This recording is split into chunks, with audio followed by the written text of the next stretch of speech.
이제 시간이 되었으므로 다 함께 사도신경으로 신앙 고백하심으로 10월 18일 수요일 새벽 예배를 시작하도록 하겠습니다. 다 함께 사도신경으로 신앙 고백하시겠습니다. 전능하사 천지를 만드신 하나님 아버지를 내가 믿사오며 그 외아들 우리 주 예수 그리스도를 믿사오니 이는 성령으로 잉태하사 동정녀 마리아에게 나시고 본디오 빌라도에게 고난을 받으사 십자가에 못 박혀 죽으시고 장사한 지 사흘 만에 죽은 자 가운데서 다시 살아나시며 하늘에 오르사 전능하신 하나님 우편에 앉아 계시다가 저리로서 사한 자와 죽은 자를 심판하러 오시리라. 성령을 믿사오며 거룩한 공예와 성도가 서로 교통하는 것과 죄를 사하여 주시는 것과 몸이 다시 사는 것과 영원히 사는 것을 믿사옵나이다. 아멘. 오늘 우리에게 주시는 하나님 말씀은 사도행전 25장 13절로 22절까지의 말씀입니다. 사도행전 25장 13절로 22절까지의 말씀 찾으셨으면 함께 한 목소리로 봉독하도록 하겠습니다. 수일 후에 아그리빠 왕과 버니게가 베스도에게 문안하려 가이사랴에 와서 여러 날을 있더니 베스도가 바울의 일로 왕에게 고하여 이르되 벨릭스가 한 사람을 구류하여 두었는데 내가 예루살렘에 있을 때에 유대인의 대제사장들과 장로들이 그를 고소하여 정죄하기를 청하기에 내다가 대답하되 무릇 피고가 원고들 앞에서 고소 사건에 대하여 변명할 기회가 있기 전에 내주는 것은 로마 사람의 법이 아니라 하였노라.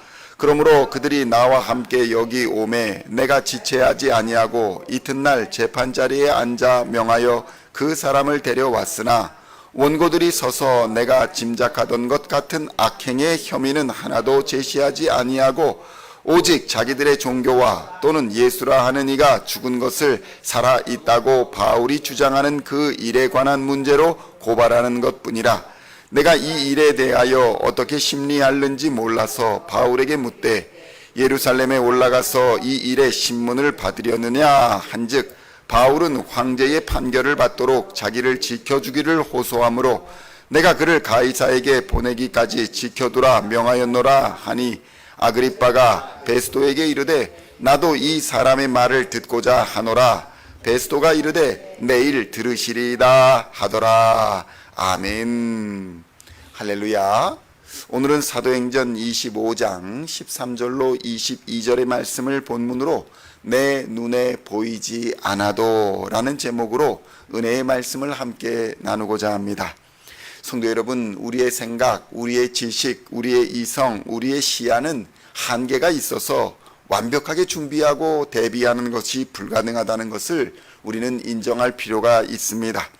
완벽하게 준비했다라고 생각을 했는데 날씨 문제가 생기거나 또 생각지도 못한 상황의 변화를 경험하는 경우가 얼마나 많은지 모르기 때문입니다. 저마다 자신의 입장에서 생각하고 최선을 다해서 준비하지만 늘 부족함을 경험하며 사는 것이 인생입니다. 이는 인생이라는 전쟁터에서의 우리의 역할이 무엇인가를 잘 비교해 보면 알 수 있는 것입니다. 전쟁터라는 것이 어떠한 곳입니까? 전쟁터라는 곳은 힘과 힘이 맞부딪히는 곳입니다. 전쟁터에 나선 병사가 하는 생각, 그러니까 전쟁터에 나선 병사들이 하는 생각과 그 병사들을 지휘하는 장교가 하는 생각은 달라야 하고 달라야만 합니다. 또 장교가 하는 생각과 장군, 그들을 지휘하는 장군의 생각은 다른 것이 분명합니다. 병사들은 어떤 생각을 합니까? 병사들은 당장 눈앞에서 자기에게 달려드는 적과 싸워 이기는 데에 집중해야 하는 것입니다. 병사들은 자기가 가진 무기와 장비를 잘 관리해서 언제든지 그 장비를 쓸 수 있도록 준비해 두어야 하고 자신의 몸을 대비 상태로 유지해야 합니다. 그래서 언제나 어디서나 전투가 시작되면 자신이 맡은 위치에서 최선을 다할 수 있는 상태로 자기를 관리해야 하는 것이 병사의 책임인 것입니다. 하지만 장교는 어떻습니까? 장교는 한 단계 위의 그림을 그려야 하는 사람들입니다. 즉 자신이 임하는 전투 현장의 작전 상황을 볼 수 있는 눈이 있어야 한다는 것입니다. 앞에서 달려드는 적과 싸우기 위해서 과연 우리가 어떤 준비를 해야 하는지, 전체 부대가 어떻게 움직이고 있는지, 자신이 맡은 부대는 무엇을 해야 하는지를 알고 있어야 하는 사람들이 장교라는 사람들입니다. 조금 이겼다고 해서 장교 마음대로 함부로 전진할 수도 없습니다. 어디까지 전진해야 하고 또 이기고 있더라도 물러서라 라는 명령이 있으면 일정한 장소까지 물러서야 하는 것이 장교의 임무입니다.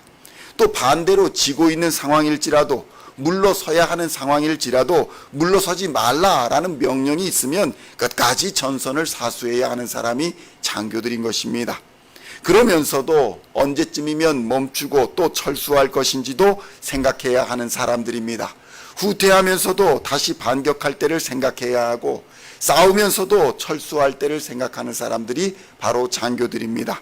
그런데 이런 장교들이 여러 책임과 임무를 수행하다 보면 장군으로 승진하는 경우가 있습니다. 문제는 장군이 되면 이제 하나의 전투를 보는 것이 아니라 전쟁 전체의 큰 그림을 봐야 한다는 것입니다. 전쟁은 어떻습니까? 수많은 전투들이 이루어져서 전쟁이 되는 것입니다. 나만 싸우는 것이 아니라는 것입니다.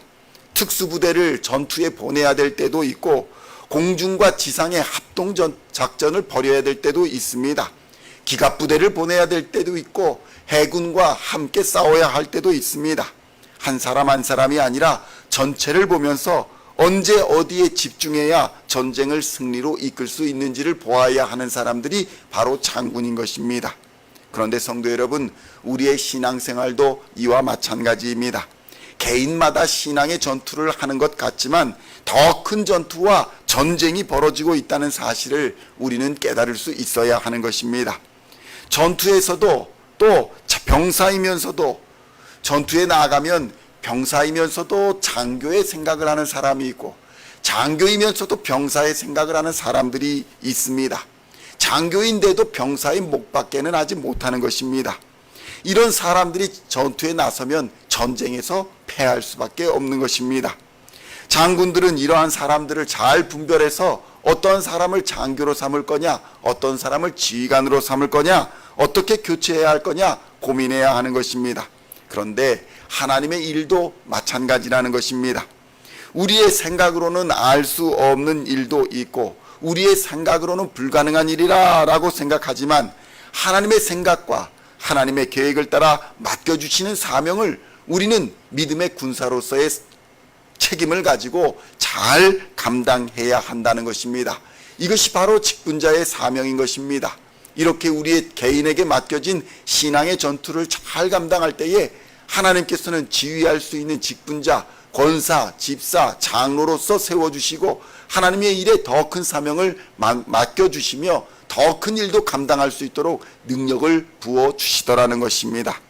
성도 여러분, 바울이 직접 전투병으로 나서지 않아도 하나님의 영적 전쟁이 이미 이루어지고 있다는 사실을 오늘 본문에서 보여주고 있는 것입니다.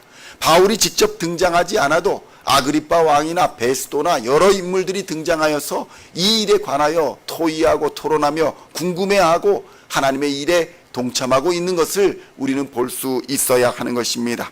하나님의 일은 사람이 하는 것 같이 보여도 결국 전쟁을 승리로 이끄시는 이는 하나님 여호와 한 분이라는 사실을 우리는 믿어야 하는 것입니다.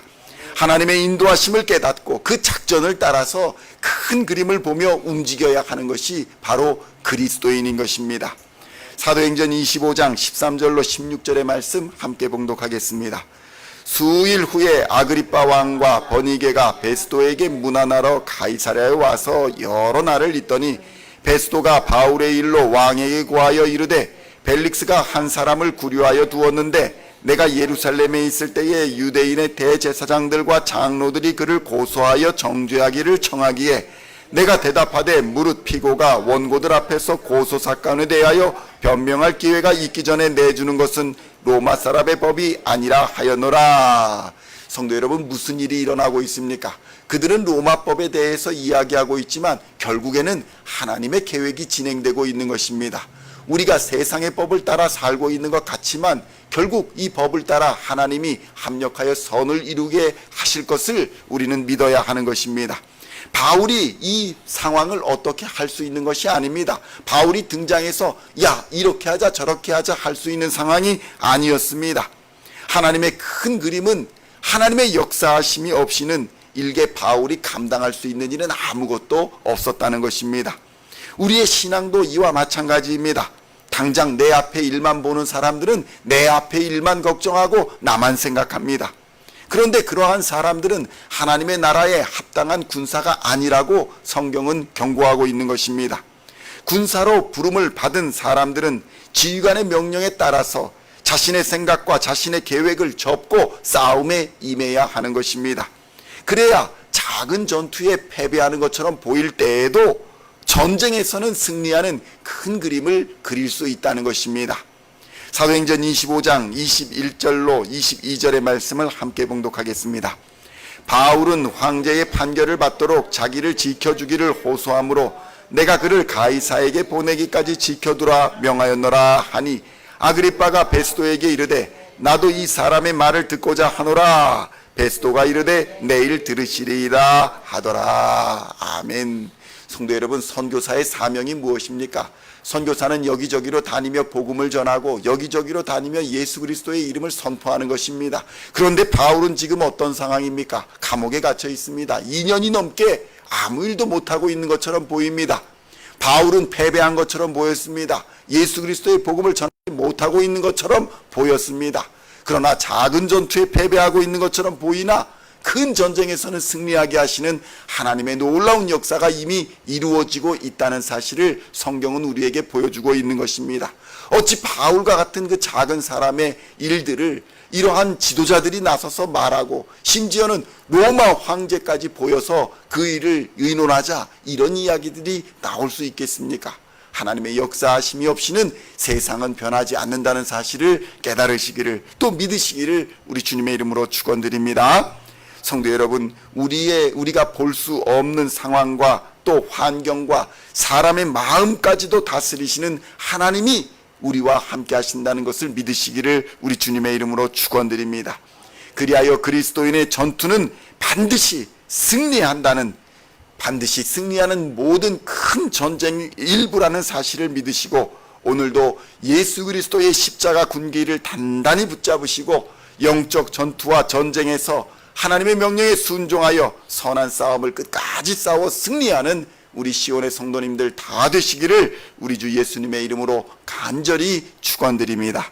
기도하시겠습니다. 하나님 아버지 감사합니다. 하나님께서 다스리시지 않는 부분은 하나도 없다는 사실을 이 시간 깨닫게 하여 주시옵소서. 아무리 악한 상황과 환경까지라도 하나님이 합력하여 선을 이루게 하시는 놀라운 은혜의 역사에 하나님을 깨닫게 하여 주시고 하나님의 섭리와 계획을 믿으며 오늘도 작은 전투와 큰 전쟁에서 승리하는 하나님의 사람들 다 될 수 있도록 주님 역사하여 주시옵소서. 보내신 하나님의 뜻을 따라 우리 주 예수 그리스도를 따라 믿음으로 순종하며 전투에 임할 때에 부르심을 받아 그 사명을 감당할 때에 하나님께서 우리를 크게 사용하여 주시고 전투에서 승리하게 하여 주시며 영광의 면류관을 얻게 하여 주실 줄로 믿습니다. 승리하는 하루가 되게 하여 주시고 오늘도 모든 악한 권세와 질병의 권세와 사망 권세를 이기고 하나님을 영화롭게 하는 하루가 될 수 있도록 주님 역사하여 주시옵소서. 감사를 드리옵고 우리를 구원하신 우리 주 예수 그리스도의 이름으로 간절히 기도하옵나이다.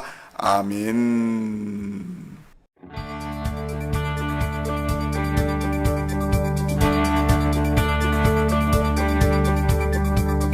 Singing songs of our praise, we are coming to you, dancing before your throne.